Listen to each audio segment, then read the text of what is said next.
வணக்கம் ஃப்ரெண்ட்ஸ். சிவசங்கரி அம்மா அவர்கள் எழுதிய பாலங்கள் 1965 to 1985. அத்தியாயம் 7. ஷாம்பு போட்டு குளித்த முடியை ஹேர் ட்ரையர் கொண்டு காய வைத்து சிக்கியில்லாமல் வாரி தோளோடு நின்றதை ரப்பர் பேண்டு போட்டு கட்டி முடுக்கியில் விமலா அறைக்குள் எட்டி பார்த்தாள்.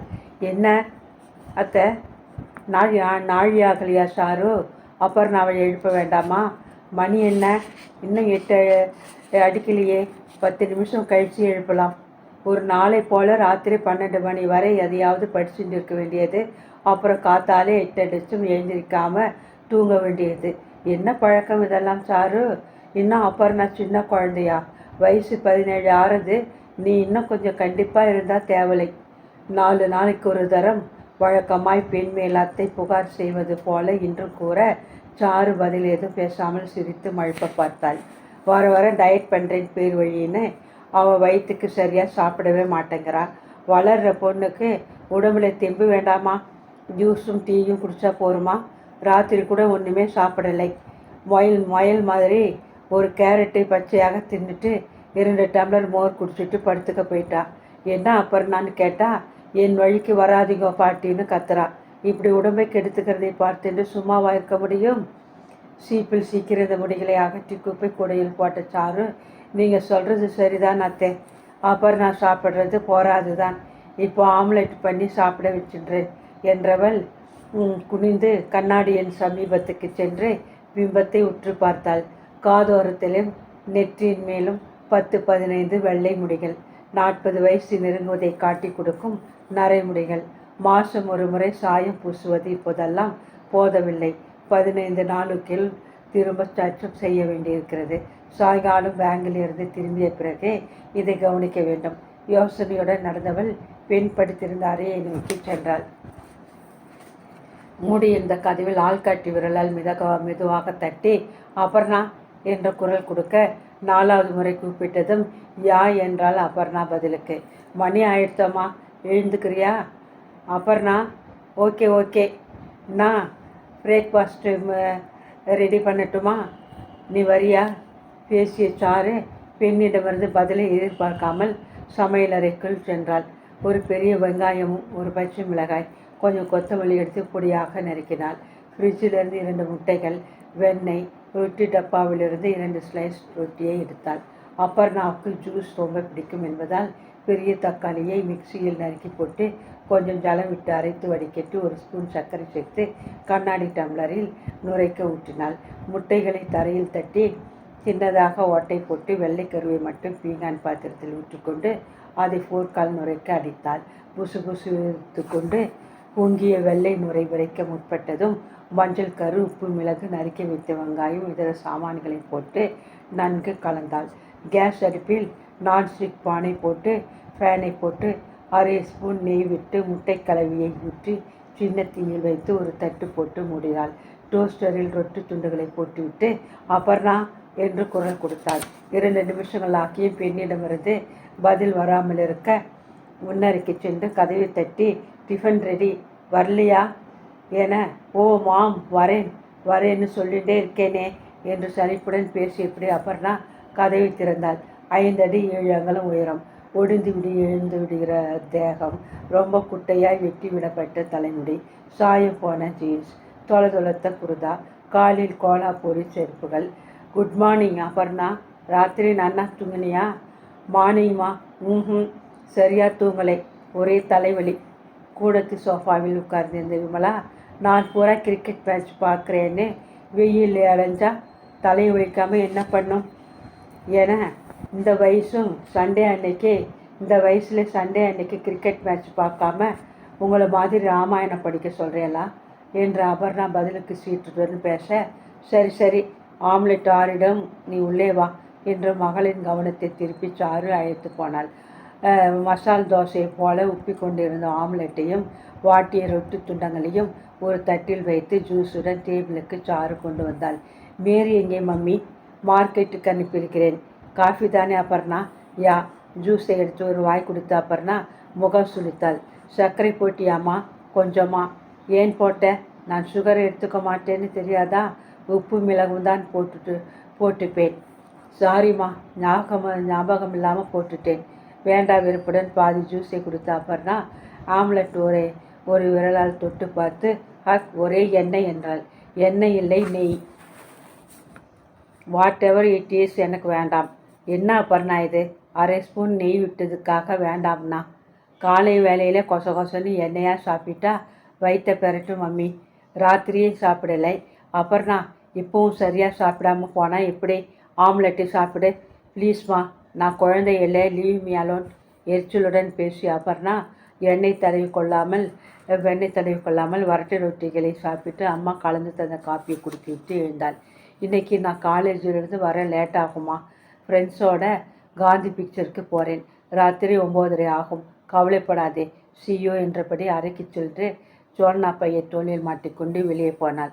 அபர்ணாவின் பேச்சும் பழக்க வழக்கங்களும் இவள் ஏன் இப்படி இருக்கிறாள் என்று நித்தமும் உண்டு பண்ணும் கவலையை இப்போதும் தோற்றுவிக்க நாட்காலியில் உட்கார்ந்து சாரு முகவாயை கையில் ஊன்றிக்கொண்டாள். அபர்ணாவுக்கு வயசு 17 ஆகிவிட்டாலும் இப்போது ஒரு வருஷமாக தான் அவள் இவளோடு இருக்கிறாள். முதல் 8 வருஷங்கள் தாத்தாவோடு பூனாவில், அப்புறம் டேராடூன் ஸ்கூல் ஹாஸ்டலில். சின்ன குழந்தையாக இருந்தவளை சுரேஷின் மிரட்டலுக்கு பயந்து கொண்டு அப்பா அத்தையுடன் அனுப்பின போது இத்தனை வருஷங்கள் தொடர்ச்சியாக மகளை பிரிந்திருப்போம் என்று சத்தியமாக சாரு நினைக்கவில்லைதான். விவாகரத்து உடனே கிடைத்துவிடும், அதன் பிறகு நீ என்னடா செய்துவிட முடியும் என்கிற துணிச்சலுடன் பெண்ணை அழைத்து வைத்து கொள்ளலாம் என்று நம்பியது விவாகரத்து கிடைக்காமல் இழுத்து கொண்டே போனதால் பொய்த்து போனது. கிட்டத்தட்ட 3 வருஷங்கள். அபர்ணா எல்கேஜி போக துவங்கி பாட்னா கிளைக்கு பர்சனல் மேனேஜராக இவளுக்கு பதவி உயர்வு வந்தபோது டிவோர்ஸ் ஆர்டரும் கைக்கு வந்தது. சரி, இந்த சமயத்தில் குழந்தையை அனாவசியமாக அலைக்கழிக்க வேண்டாம், அப்பாவிடம் இருக்கிற தினசிலே இருக்கட்டும். பாட்னா டிரான்ஸ்ஃபர் 1 வருஷமோ 2 வருஷமோ தான். அங்கிருந்து திரும்பி டெல்லிக்கு வந்த பிறகு கூட்டிக் கொள்ளலாம் என்று தீர்மானித்ததில் அபர்ணா தொடர்ந்து பூனாவிலே இருந்தாள். மீண்டும் நினைத்தது ஒன்று, நடந்தது ஒன்று. பாட்னாவிலிருந்து கல்கத்தாவுக்கு, அப்புறம் அங்கிருந்து கவுஹாத்திக்கு. இதற்குள் 8 வயசு பூர்த்தியான அபர்ணாவுக்கு தாத்தாவின் செல்லமும் அத்தையின் ஓவர் கண்டிப்புமாய் சேர்ந்து கொண்டு ஒருவித அழகா பிடாரித்தனத்தை கொடுத்திருக்க தவறு செய்து விட்டோமோ என்று சாரு தவிக்க, என் பிள்ளையும் இப்படிதான் இருந்தான், ஹாஸ்டலில் விட்டேன், ஒழுங்காயிட்டான் என்று 1 நண்பர்கள் கூறியதை ஏற்று என் பெண்ணின் நல்வாழ்க்கைக்காக செய்கிறேன் என்று மனசை தேற்றிக்கொண்டு பணம் காசு வகையாக இருக்க நாட்டின் தலைச்சிறந்த டேராடூன் பள்ளியில் மகளை சேர்த்தாள்.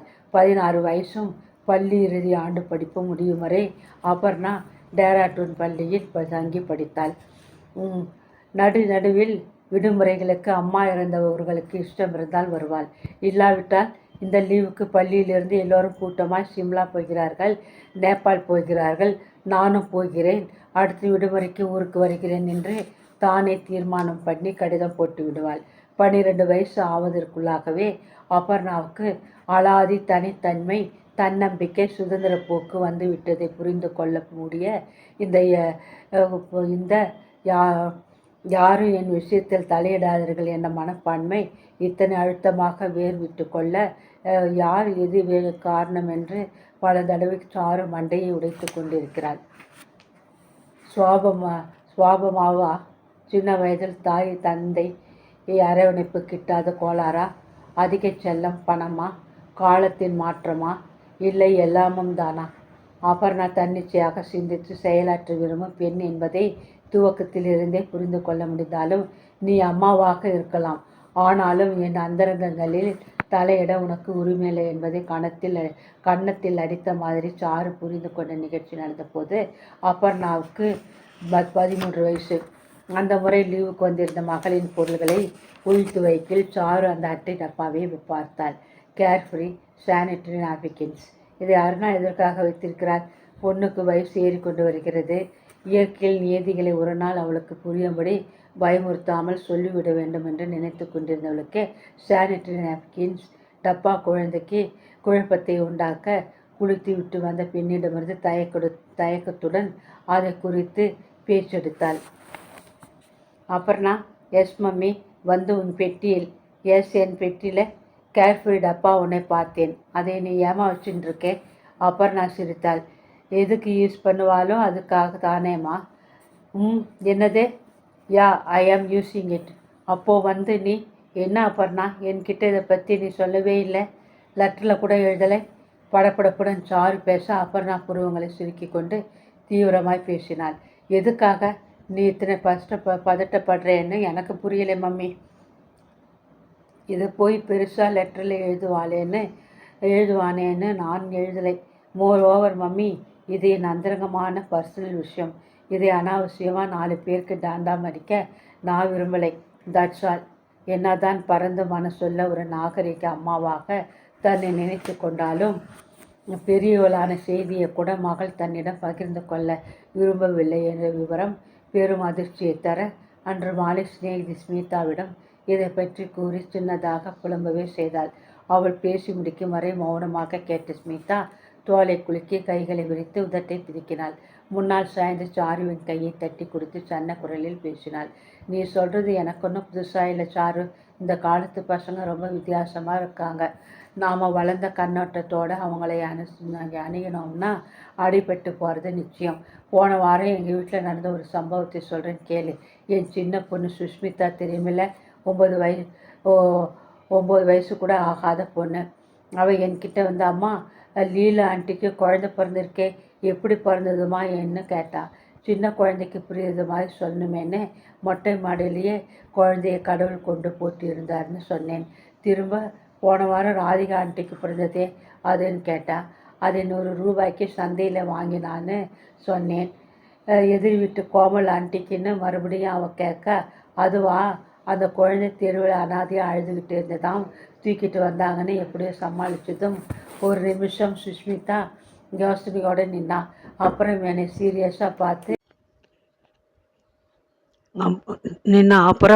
சீரியஸாக பார்த்து ஏமா, அப்போ இவங்க யாருக்குமே இயற்கையாக குழந்தை பிறக்கலையான்னு கேட்டா பாரு. நான் அசந்து போயிட்டேன். முகத்தை எங்கே கொண்டு வச்சுக்கிறதுன்னு தெரியாமல் தவிச்சிட்டேன். இந்த காலத்து குழந்தைகளுக்கு மனசுலையும் உடம்புலையும் வயசுக்கு மீறின வளர்ச்சி சாரு. அதை புரிஞ்சுக்கிட்டு நாமளும் நம்ம மாற்றிக்கிட்டாதான் சமாளிக்கலாம், இல்லைன்னா ரொம்ப கஷ்டம். அன்றைக்கு நடந்த சம்பவமும் ஸ்மிதாவின் பேச்சும் சாருக்குள் ஒரு விழிப்புணர்வை உண்டாக்கியது நிஜம். ஆனால் காலம் மாறிவிட்டது. குழந்தைகளிடம் அன்பு கண்டிப்பு கொண்ட தாயாக மட்டும் இருப்பது போதாது.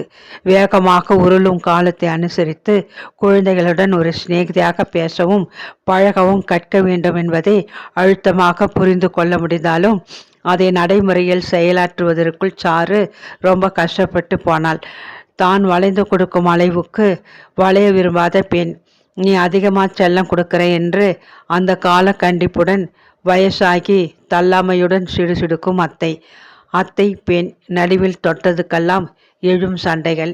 அதுவும் அப்பா தவறி போய் அத்தை டெல்லிக்கே இவளோடு இருக்க வந்து விட்டதிலிருந்து பொழுது விழுந்து பொழுது போனால் வீட்டில் வாக்குவாதங்கள் தான். ஃபோனில் யாரோட அத்தனை நாள் பேச்சு? 1 மணி 2 மணி நேரமாக பேசுவா. அவசரமாக யாராவது உங்கள் அம்மாவை கூப்பிடணும்னா என்ன பண்ணுவா? ராத்திரி இருட்டினப்புறம் எங்கே ஒரு நாளை போல சுற்றுற அபர்ணா? காலத்தில் வீட்டுக்கு வந்து படிக்க வேண்டாமா? தடியாக தினம் உன்னை பார்க்க ஏன் ஆம்பளை பசங்க நிறைய பேர் வரான். தீபாவளி பண்டிகை அன்னைக்கு கூட 8 மணி வரைக்கும் தூங்குவேன்னு அடம் பண்ணினா எப்படி? 4 மணிக்கு எழுந்துக்க வேண்டாம்? 6 மணிக்கு ஒரு நாளைக்கு எழுந்து ஒரு விரல் எண்ணெய் வச்சுக்கிறது கஷ்டமா? பண்டிகை அன்னைக்கு மங்களமாக குளித்து புது புடவை கட்டினா என்ன? எப்போ பாரு இந்த ஜீன்ஸ் தானா? ஒரு நாள் புடவை கட்டி பொட்டு வச்சுக்க கூடாதா? ஆனாலும் நீ ரொம்ப இடம் கொடுக்குற சாரு, இதெல்லாம் நல்லதுக்கில்லை. அத்தை மெதுவாக முணுமுணுத்தால் அப்புறம் நான் காதில் வாங்காமல் போய்விடுவாள். ஆனால் கண்டிக்கிற விதமாய் முகத்துக்கு நேராய் நின்று பேசினால் அவ்வளவுதான், உண்டு இல்லை என்று ஆக்கிவிடுவாள். என் இஷ்டம். ஃபோன் பேசுவேன், பையன்களோடு ஊர் சுற்றுவேன். உங்களுக்கு என்ன? நீங்கள் ஏன் கர்நாடக சங்கீதம் கேட்குறேன், ஏன் ராமாயணம் படிக்கிறேன்னு நான் கேட்குறேனா? தீபாவளினா நீங்கள் எழுந்து குளித்து பட்டாசு விடுங்கோ, நான் வேண்டாங்களே. என்னை ஏன் தொந்தரவு பண்ணுறேன்? உங்கள் வழிக்கு நான் வராத மாதிரி என் வழிக்கு நீங்களும் வர வேண்டாம், புரியறதா என்று விமலாவிடம் கத்துவாள். கோபம் என்ன அதிகமாக இருந்தால் சாருவை தனியாக அழைத்து will you please ask that old woman to shut up என்று பல்லை கடிப்பாள். பேங்க்குக்கு நாழியாகலையா சாரு? கூடத்திலிருந்து அத்தை கேட்க சாரு எழுந்தாள். மார்க்கெட்டிலிருந்து வந்துவிட்ட மேரியிடம் அத்தைக்கிட்ட என்ன சமையல் பண்ணுறதுன்னு கேட்டுக்கிட்டு வேணுங்கிறத செய் என்று சொல்லி தன் அறைக்கு சென்று ஹவுஸ் கோட்டை கலைந்து எடுத்து வைத்திருந்த தாரிகா காட்டன் புடவையை பிரித்து உடுத்த தொடங்கினாள். அத்தியாயம் 8. 1965 to 1985. மா உன்கிட்ட கொஞ்சம் பேசணும். அட்வான்ஸ் டேக்ஸ் கட்ட வேண்டியதற்கான பேங்க் புக்கு கணக்குகளை பரத்தி கொண்டு உட்கார்ந்திருந்த சாரு நிமிர்ந்தாள். ரொம்ப அவசரமா அபர்ணா? 1/2 மணி வெயிட் பண்ணேன். பாதி கணக்கில் இருக்கேன், முடிச்சுட்டு வந்துடுறேன். ஆல்ரைட், நான் மியூசிக் கேட்டுருக்கேன். உன் வேலை முடிஞ்சதும் கூப்பிடு. மகள் எதையோ முக்கியமாக சொல்ல விரும்புகிறாள் என்பதை புரிந்து கொள்ள முடிய பேனாவை கடித்தபடி என்ன விஷயமாக இருக்கும் என்று ஒரு நிமிஷம் யோசனை பண்ணியவள் எதுவானாலும் சரி, லெட் இட் வெயிட் என்று தீர்மானித்து கவனத்தை கணக்கில் திருப்பினாள்.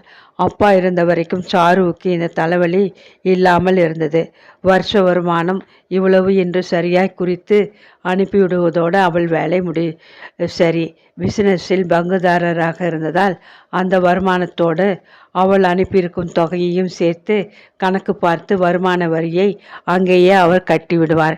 அப்பாவுக்கு பிறகு அவருடைய ஒற்றை வாரிசு என்ற முறையில் அத்தனை பொறுப்பும் தன் தோள்களில்தான் வந்து உட்காரும் என்று சாரு எதிர்பார்த்த சமாச்சாரம்தான்.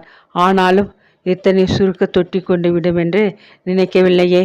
எத்தனை திடகாத்திரமாக இருந்தார் அப்பா. காலையில் டென்னிஸ் என்ன, மாலையில் வாக் என்ன என்று எத்தனை ஆரோக்கியத்துடன் தன்னை வைத்து கொண்டிருந்தார். சிகரெட் பிடிப்பார். நண்பர்கள் சரியாக ஜமா சேர்ந்தால் 2 பெக் குடிப்பார். அட, இந்த காலத்தில் யாரிடமில்லை இந்த பழக்கங்கள்? அதற்காக அத்தனை பேருமா லங் கேன்சரில் இருந்து விடுகிறார்கள்?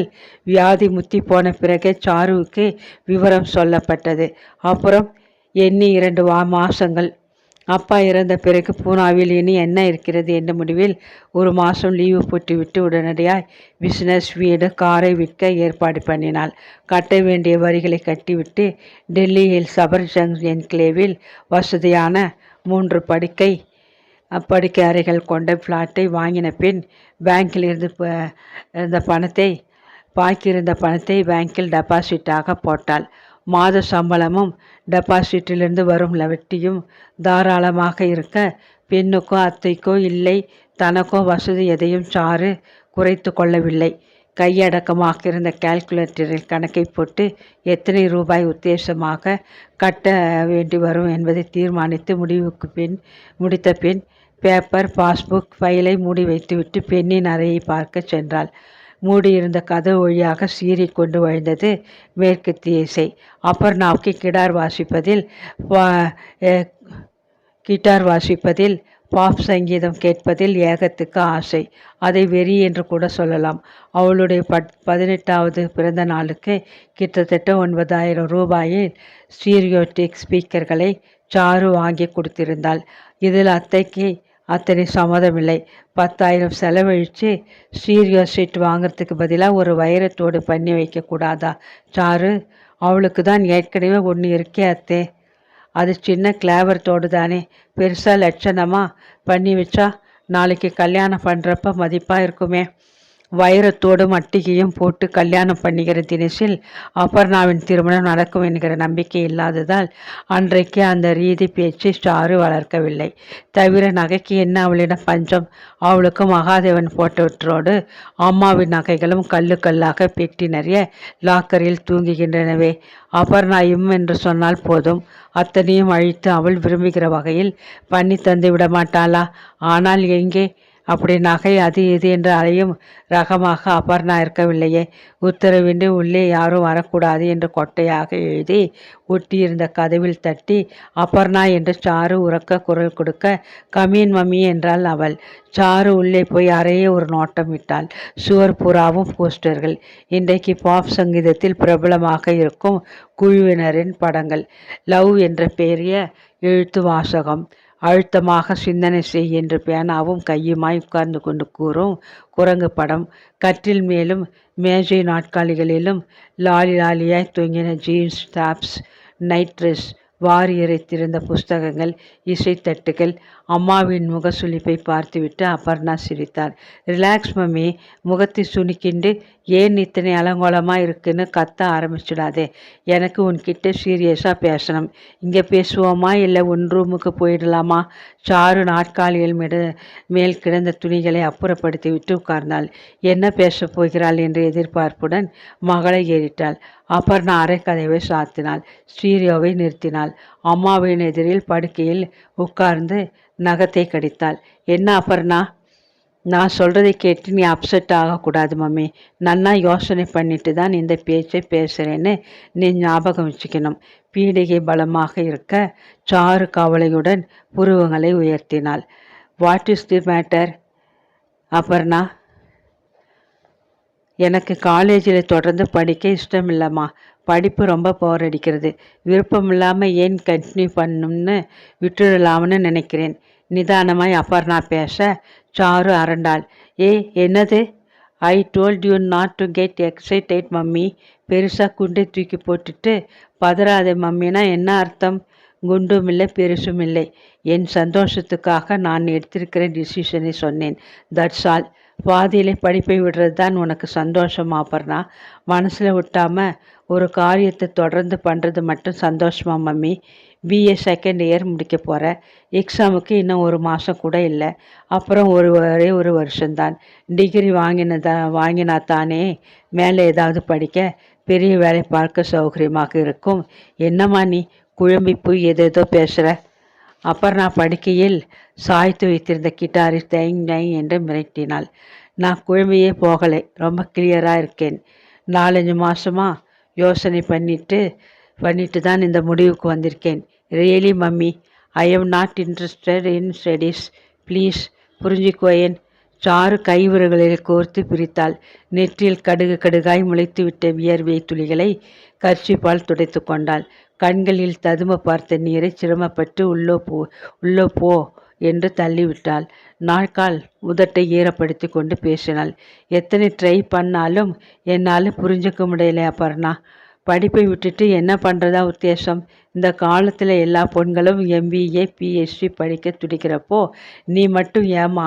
என் மேலே உனக்கு ஏதாவது கோபமாக சொல்லிடு. மனசில் எதையும் வச்சுக்காதே. எதையாவது நினச்சுண்டு இப்படி உன் மேலேயே பழுத்து தீர்த்துக்காதே ப்ளீஸ் அபர்ணா. குரல் நடங்க உட்பட சாரு தலையை குனிந்து கொண்டாள். அம்மா இப்படி அப்செட் ஆவாள் என்பதை எதிர்பார்த்த மாதிரி அபர்ணா சில நொடிகளுக்கு அப்படியே உட்கார்ந்து விட்டு எழுந்து ஏசியை ஆன் செய்தாள். ரொம்ப வேர்க்கிறதா? ஃபேனையும் போடட்டுமா என்று கேட்டு சாரு பதில் சொல்லாமல் இருக்க அவள் பக்கத்தில் அமர்ந்து கையை பிடித்து கொண்டாள். லிசன் மம்மி, எனக்கு உன் மேலே ஒரு கோபமும் இல்லை. கோபம் அப்பப்போ வந்தால் அது பாட்டி மேலே தான். கொஞ்சம் கூட என்னை புரிஞ்சுக்காம மஞ்சள் கண்ணாடி போட்டுண்டு எப்பவும் குறை சொல்கிறவள்னு பிஏ படிப்பு எனக்கு போர் அடிக்கிறது மம்மி. சுவாரஸ்யமாகவே இல்லை. கொஞ்ச நாள் முன்னாலே என் ஃப்ரெண்டு மூலமாக கம்ப்யூட்டர் ப்ரோக்ராமிங் பற்றி தெரிஞ்சிட்டேன். ரொம்ப இன்ட்ரெஸ்டிங்காக இருக்கும் போல் தோணித்து. புக்ஸ் வாங்கி படித்தேன், பிடிச்சது.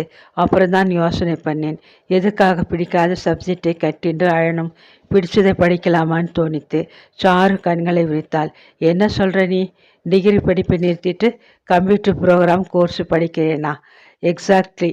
சம்மர் ஹாலிடேஸில் ஒரு கோர்ஸ் ஆரம்பிக்கிறது, அதில் சேரலாம்னு இருக்கேன். அதனாலே தான். எதுக்கு தண்டமாக இப்போ எக்ஸாம் எழுதணும்னு நினச்சேன். டிகிரி முடிச்சுட்டு என்ன கோர்ஸ் வேணால் பண்ணேன் அபர்ணா. கையில் ஒரு டிகிரி இருக்கிறது எல்லாத்துக்கும் நல்லது தானே? சாரிம்மா, I don't think so. BA படிக்கிறதாலே நான் செய்ய விரும்புகிறது கோர்ஸுக்கு ஒரு பிரயோஜனமும் இருக்கிறதா தோணலை. தீர்மானமாக அபர்ணா பேச அவளை சின்ன குழந்தையாய் பாவித்து கண்டிக்கவோ அதட்டவோ தயக்கமாக இருக்க சாரு புடவை தலைப்பை நீவி விட்டு கொண்டு யோசித்தாள். இப்போது என்ன செய்ய வேண்டும்? இவள் எடுத்திருக்க முடிவு சரியானது தானா? இல்லை அனுமதி தர மறுத்து படிப்பை முதலில் முடி, பிறகு எந்த கோர்ஸை பற்றி வேண்டுமானாலும் பேசலாம் என்று உறுதியாய் அடித்து பேச வேண்டுமா? அப்படி பேசினால் கேட்பாளா? மாட்டேன் என்று மறுத்துவிட்டால் குழப்பமாக இருக்க இப்போது எதுவும் பேச வேண்டாம் என்ற தீர்மானத்துடன் எழுந்து நின்றாள். என்ன மம்மி, திடீர்னு ஒன்று சொல்லிவிட்டு என்ன சொல்கிறேன்னு கேட்டால் எப்படி? Aparna, let me think. யோசிச்சுட்டு சரியா இல்லையான்னு சொல்கிறேன். எப்போ ஒரு தெளிவான முடிவுக்கு என்னால் வர முடியறதோ அப்போ. அன்றிரவு பூராவும் உறங்க முடியாமல் சாரு ரொம்ப அவசைப்பட்டாள். மறுநாள் தீவிரமாக சிந்தனை செய்த பிறகு பாஸ்கருக்கு போன் செய்தாள். பாசு, நான் சாரு. ஹலோ, என்ன சாரு, காலங்கத்தாலே கூப்பிடுறேன். இன்னைக்கு நீ ஃப்ரீயாக இருக்கியா? உன்கிட்ட முக்கியமான விஷயத்தை பற்றி பேசணும். Any problem? சற்றென்று பாஸ்கர் கர்ஷனத்துடன் வினவ சாருவின் குரல் தழுத்தழுத்தது. பிரச்சனை தான், நேரே பார்க்குறப்ப சொல்கிறேனே. ரைட் ரைட், எப்போ பார்க்கலாம் நீ சொல்லு. How about lunch? கஷ்டம், 2 மணிக்கு பேங்கிங் ஹவர்ஸ் முடிஞ்சதும் மீட் பண்ணலாமா? ஓகே, 2:30க்கு நான் வந்து பிக்கப் பண்ணிக்கிறேன். Thanks Basu, don't be silly. ரிசீவரை வைத்தாள். ரொம்ப படபடப்பாக இருக்க அப்படியே மேஜையில் கவிழ்ந்து கொண்டாள். பாஸ்கர் பற்றின நினைப்பு நெஞ்சில் ஏறி உட்கார்ந்து கொண்டது. டெல்லிக்கு இவள் மாற்றலாகி வந்த புதுசில் பாஸ்கர் ஏற்கனவே அங்கே ஃபீல்டு ஆஃபீஸராக இருந்தான். உருவத்தில் ஆம்பளைத்தனமாக இல்லாவிடனும் குணத்தில் அவன் அசல் ஆம்பளை என்பதை விரைவில் சாருவால் புரிந்து கொள்ள முடிந்தது. அதிகம் பேச மாட்டான், ஆனால் பேசுகிற வார்த்தை அர்த்தமுள்ளதாக அழுத்தமானதாக இருக்கும். உதவி தேவைப்படும்போது புரிந்து கொண்டு வழிய வந்து உதவுவான். இதமாக பேசுவான். தெளிவாக இருந்தான். சொல்ல தெரியாத பந்தம் இருவர் நடுவிலும் உண்டாக சுரேஷ் வாழ்ந்த வாழ்வின் பயங்கரத்தை அவனிடம் சாரு பகிர்ந்து கொண்டதுண்டு. விவாகரத்து உத்தரவு கைக்கு கிடைக்கும் வரை ஒரு உத்தமமான நண்பனாக மட்டும் இருந்து வந்த பாஸ்கர் அவள் பாட்னாவுக்கு மாற்றலாகி போவதற்கு முதல் நாள் தான் அவளை மனமாற காதலிப்பதை வெளிப்படுத்தினான். உன்னை நான் கல்யாணம் பண்ணிக்க விரும்புகிறேன் சாரு, ஐ லவ் யூ. வார்த்தைகள் ஒளிந்து கொண்டு கண்ணாமூச்சி ஆட சாரு தவித்தாள். ஐ எம் சாரி பாசு, உன்னை நான் வேறு எந்த கண்ணோட்டத்திலையும் பார்த்ததில்லை. திடீர்னு நீ இப்படி. என்ன பாசு, இன்னைக்கு சொன்னேங்கிறதுக்காக திடீர்னு ஆயிடுமா? டிவோர்ஸ் ஆர்டர் வர்றதுக்கு முன்னாலே நீ இன்னொருத்தர் மனைவியாக சட்டப்படி இருக்கிறப்போ இதை பற்றி பேசுறது அநாகரிகம்னு சும்மா இருந்தேன் சாரு. ஆனால் இந்த 3 வருஷத்திலே உன் மனசில் இப்படி இருக்குன்னு நீ எனக்கு ஹிண்ட் பண்ணுறது கூட இல்லையே வாசு. பேசினா தானே உனக்கு புரிஞ்சிக்க தெரியல. That's all. சரி விடு. இப்போ கூட நான் இந்த மாதிரி பேசியிருந்து உனக்கு பிடிக்கலன்னா ஐ எம் சாரி. நான் சொன்னதை நீ மறந்துடு. Let's be good friends. என்ன முயன்றும் இன்னொரு கல்யாணத்துக்கு தான் தயாராக இல்லாமல் இருப்பதும், முக்கியமாய் தாமத்திய உறவு என்றாலே மனசு பயந்து பதறுவதும் புரிய பாட்னாவிலிருந்து தன் நிலையை விலக்கி சாரு கடிதம் போட்டாள். அதற்கு பிறகு பாஸ்கர் அவளிடம் இது சம்பந்தமாய் பேசாததோடு சொன்ன வார்த்தையை காப்பாற்றுகிற நல்ல நண்பனாய் இந்த 18 வருஷங்களையும் கடத்தி இருப்பது நிஜம். சென்ற 4ஆம் வருஷம் பேங்க் வேலையை விட்டுவிட்டு தனியார் நிறுவனம் ஒன்றில் ஜிஎம்மாக பதவியேற்றுவிட்டாலும் இன்னும் சாருவுக்கு அவன் அருமையான நண்பன்தான். 2:30க்கு பாஸ்கர் வந்து அழைத்து கொள்ள இருவரும் நீருல் ஆல்ஸ் ரெஸ்டாரண்ட்டுக்கு சென்று உள்ளே உட்கார்ந்தார்கள். பாஸ்கர் ஆர்டர் செய்த சிற்றுண்டியை சாப்பிட்டு கொண்டே முதல் நாள் இரவு அபர்ணா பேசிய பேச்சுக்களை சாரு சொன்னாள். அவள் தீர்மானமாக இருக்கா. எனக்கு தான் என்ன பண்ணுறதுன்னு புரியலை. ஒரே குழப்பமாக இருக்கு. நீ என்ன சொல்கிற பாசு? இந்த காலத்து யங்ஸ்டர்ஸ் தங்களுக்கு வேணுங்கிறதை தேர்ந்தெடுக்கிற உரிமை தங்களுக்கு இருக்குன்னு நினச்சி செயல்படுறதுலே வர்ற ப்ராப்ளம் இதுவும் ஒன்று. அபர்ணா புத்திசாலி. யோசிச்சுட்டு தான் இந்த முடிவுக்கு வந்திருப்பான். ஆனாலும் நீ சொல்கிறதே மாதிரி பாதியிலே படிப்பை விடுறதும் சரியாக தோணலை. ஒன்று பண்ணேன். இத்தனை வருஷம் படித்தது வீணாக்காமல் இப்போ எக்ஸாம் எழுதிட சொல்லு. சம்மரில் அவள் இஷ்டப்படி கம்ப்யூட்டர் கோர்ஸ்லேயே சேரட்டும். 2 மாதம் முடிஞ்ச பிறம் காலேஜ் திறக்கிறச்ச திரும்ப யோசனை பண்ணி பார்க்கட்டும். கோர்ஸ் பிடிச்சிருந்தா அதையே செய்யட்டும். இல்லைன்னா காலேஜிலே படிக்கட்டும். படிப்பை இப்போ நிறுத்திட்டா அப்புறம் கண்டினியூ பண்ணுறது கஷ்டம். என்ன சொல்கிற? அன்று மாலை அபர்ணாவிடம் தன் விருப்பத்தை எடுத்து சொல்லி ஒரு தினசாய் அந்த வருஷ பரீட்சைகளை எழுத சம்மதிக்க வைத்தாலும் அந்த சம்மரில் கம்ப்யூட்டர் புரோகிராமிங் கோர்ஸில் சேர்ந்தவள் விடுமுறை முடிந்து கல்லூரி திறந்த போது அதில் சேர்ந்து டிகிரி படிப்பை படிக்காமல் தொடர்ந்து கம்ப்யூட்டர் கோர்ஸை படித்து தேர்ச்சி பெற்றது தான் நடந்தது.